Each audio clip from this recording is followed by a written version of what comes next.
Halo semuanya, di sini kami akan menjelaskan apa itu pengertian globalisasi, dampak positif dan negatifnya, dan kesimpulannya.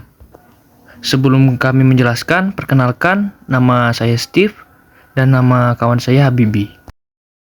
Secara etimologis, globalisasi berasal dari bahasa Inggris, yaitu globalize, yang artinya universal atau menyeluruh, dan imbuhan-ization yang pada kata globalization berarti proses mendunia. Makna globalisasi merupakan sebuah proses dari suatu informasi, pemikiran, gaya hidup, dan teknologi yang mendunia. Globalisasi adalah proses integrasi internasional yang melibatkan peningkatan keterkaitan dan ketergantungan antar manusia dan bangsa di seluruh dunia melalui berbagai aspek seperti perdagangan, perjalanan, interaksi, dan teknologi. Dan pada kesempatan kali ini saya M. Habibi akan menjelaskan dampak positif dari globalisasi. Yang pertama ada dampak akses terhadap sumber belajar yang lebih luas dan bervariasi. Melalui kemajuan teknologi, informasi dan internet, siswa dan guru kini dapat mudah mengakses berbagai sumber belajar yang efisien pada zaman sekarang. Yang kedua, adanya pertukaran pelajar dan kerjasama akademik internasional. Globalisasi telah membuka peluang bagi siswa dan guru untuk berpartisipasi dalam program pertukaran pelajar di luar negeri. Yang tiga, pengembangan kurikulum yang lebih inklusif dan global. Dalam era globalisasi, penting bagi pendidikan untuk mencerminkan keberagaman budaya dan isu-isu global. Kurikulum dapat disusun dengan memasuki perspektif internasional isu-isu global seperti perubahan iklim, hak asasi manusia, atau perdamaian dunia.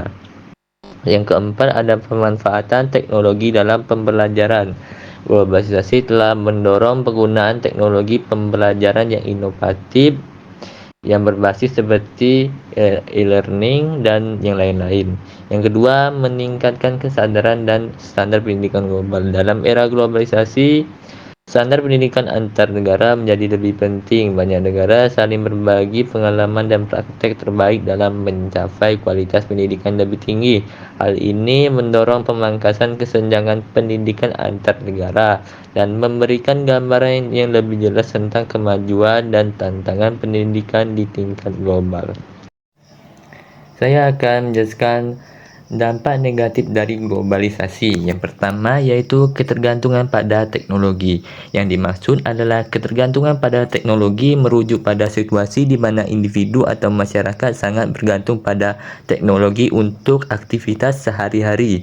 Yang kedua, terkikisnya budaya di bidang pendidikan. Yang dimaksud yaitu terkikisnya budaya di bidang pendidikan berarti proses di mana nilai-nilai dan norma dan tradisi yang ada di masyarakat atau di pendidikan mulai hilang. Yang ketiga, melahirkan golongan tertentu dalam pendidikan, yaitu dalam pendidikan mengacu pada proses di mana sistem pendidikan menghasilkan kelompok-kelompok sosial tertentu dengan karakter yang berbeda-beda. Yang keempat, dunia pendidikan dikuasai oleh segelintir orang. Yang dimaksud yaitu dunia pendidikan ini dikuasai oleh segelintir orang-orang, berarti bahwa kekuasaan dan pengaruh dalam sistem pendidikan dikuasai oleh kelompok kecil individu atau lembaga yang mengakibatkan keputusan dan kebijakan pendidikan akan didominasi oleh suatu pihak tertentu. Yang kelima, kurangnya komunikasi, berarti adanya hambatan atau kurangnya dalam pertukaran informasi antara individu atau kelompok yang dapat menghambat pemahaman dan kerjasama. Globalisasi pendidikan adalah proses penyelenggaraan pendidikan yang melintasi batas negara dengan dibukanya cabang lembaga pendidikan di satu negara dan perkembangan teknologi informasi dan komunikasi di negara lain. Ini memungkinkan akses informasi yang lebih luas dan mudah, sehingga pendidik dan peserta didik dapat menemukan informasi yang relevan untuk mendukung proses belajar mengajar. Kita masuk dalam kesimpulannya. Globalisasi dalam bidang pendidikan membawa dampak yang luas terhadap kemajuan di bidang pendidikan. Globalisasi memfasilitasi pertukaran pengetahuan dan budaya antar negara dan meningkatkan akses informasi dan peluang belajar yang besar bagi siswa, serta memungkinkan mengadopsi metode pendidikan yang inovatif dan efisien. Setelah itu, hal ini dapat meningkatkan kualitas pendidikan dan mempersiapkan siswa untuk terjun ke dalam pasar global. Sekian. Fajr sekali, la la la la.